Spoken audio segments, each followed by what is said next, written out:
こんにちは、ホーズライフです。ご覧いただきありがとうございます。今日はミニマルライフにシフト中の私が人生変わったって感じた瞬間についてお話ししてみたいと思っております。実は以前までミニマリストという生き方は私には無縁だよなって思ってました。ガラーンとした部屋にポツンと佇む姿はなんだか寂しそうな、つまらなそうな、そんな風に見えていました。そんな私がミニマルライフについて語るなんて今でも不思議です。一つ言えるのは、物を手放していくことで今まで知らなかった新しい世界を垣間見ることができたんですよね。それがすごく心地よく感じられた。今日はその中でも特に人生が変わったって感じた瞬間5つを厳選してお送りしていきます。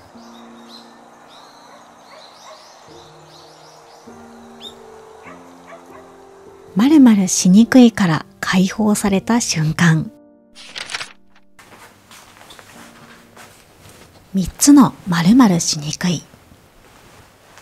まず1つ目、掃除しにくいから解放されました。床やテーブルに常に物が置いてあったあの頃は、物をどかして掃除をするというのがデフォルトでした。物をどかすって一手間と思いきや結構労力かかるんですよね。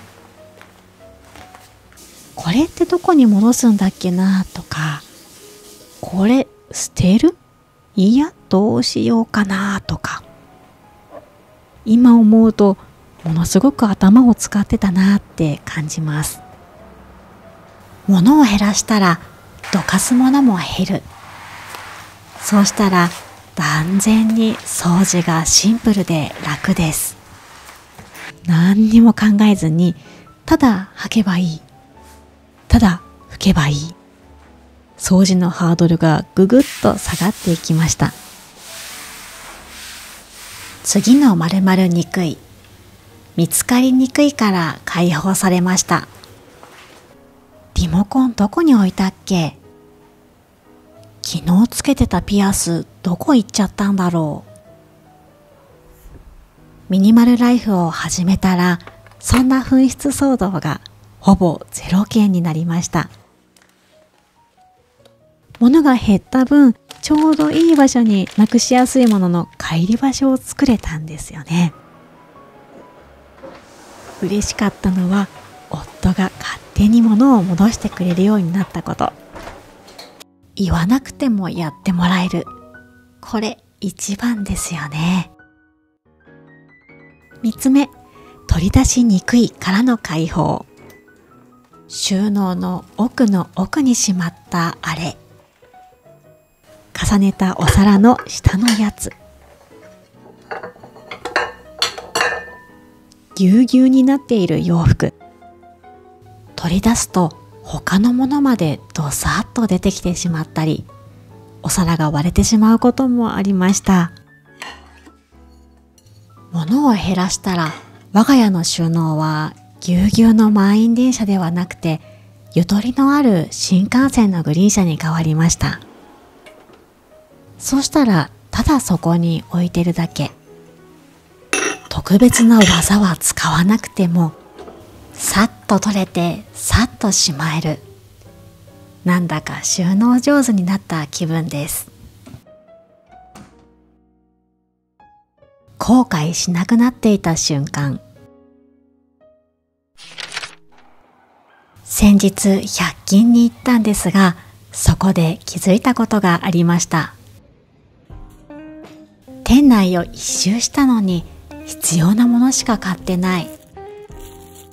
今までだったら入り口をくぐれば宝探しモードが全開でした。これ便利そうだなとか、ハロウィンかってカゴはすぐに山盛りに。ですが、この日のカゴには一つだけ。少ないもので暮らすようになったら、家に入れるならとっておきがいい。そう思うようになりました。なので、ちょっとやそっとじゃ買いません。これでいっかで買わない。とりあえずで買わない。安いからで買わない。素材について調べてみたり、コーディネートのバランスをいくつも検証してみたり、あとは実際に使った人のレビューとか、中古で売る場合の価値、お店のコンセプト、探偵みたいに下調べをするようになって、うんちくも格段に増えました。でもこうやって吟味を重ねて、これだって手に入れたものって、やっぱり愛おしく感じられるんですよね。その中で大きな変化がありました。実際使ってみて合わなかった、そういうものもあるんです。だけど後悔しにくくなりました。あんなに吟味しても合わなかったんだから、これっていい経験になったよねって、失敗ではなくて必要な経験をさせてもらえたって思えるようになったんですよね。これ面白い変化だなって感じました。次、パワースポットが生まれた瞬間。生活感をなくす？無理無理。そう思っていました。物を減らし始めて3年目突入いたしまして、今はこんな感じです。ソファーもテーブルもないミニマリストさんと比べたら、物は多く見えるかもしれません。ですが今の私にとっては、ここにあるものは厳選したものだけです。物を減らして驚いたことは、同じ場所にいるはずなのに湧き上がってくる感情が別物だということです。目に映るものは生々しい生活の痕跡ではなく、壁にかかるアートだったり、観葉植物、床に伸びる影、揺れるカーテン、今日も汚いなーじゃなくて、今日もいい日だなーってしみじみ言いたくなる、そんな場所に生まれ変わりました。時には五感が研ぎ澄まされ、自分のリズムを取り戻すことができたり、嫌なことがあった日も、疲れて帰ってきた日も、この家が包み込んでくれる、そんな安心感が生まれるようになりました。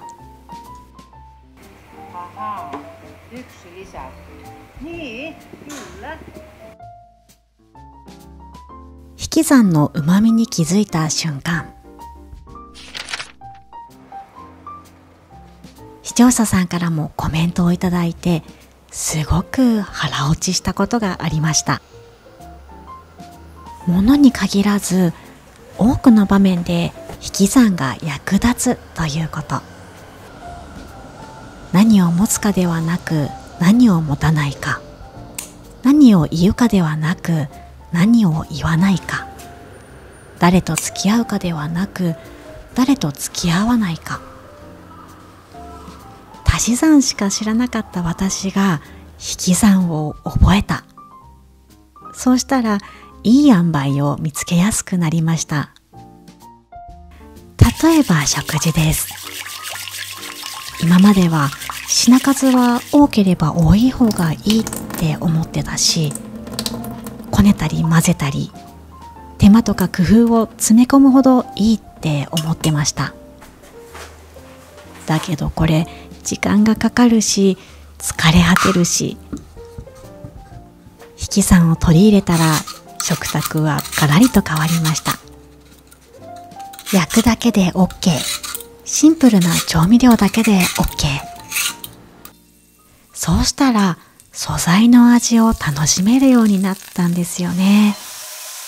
特に旬のお野菜やお魚、もうそれだけでごちそうなんだなってようやく気づくことができました。